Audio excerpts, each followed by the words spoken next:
ଜୁହାର ସମସ୍ତଙ୍କୁ ନମସ୍କାର।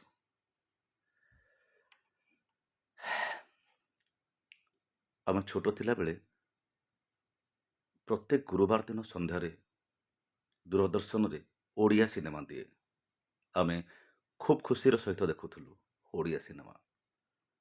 ଆଉ ଯେଉଁ ଅଭିନେତା ଅଭିନେତ୍ରୀମାନଙ୍କର ଆମେ ସିନେମା ଦେଖି ବଡ଼ ହେଇଛୁ, ସେଥିମଧ୍ୟରୁ ଅନେକ ଆଜି ନାହାନ୍ତି।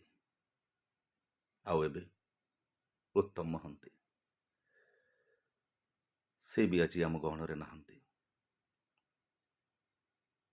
ଖୁବ୍ ସୁନ୍ଦର ଅଭିନୟ, ଓଡ଼ିଆ ସିନେ ଜଗତର ସୁପରଷ୍ଟାର ଉତ୍ତମ ମହାନ୍ତି ଆଜି ଆମ ଗହଣରେ ନାହାନ୍ତି।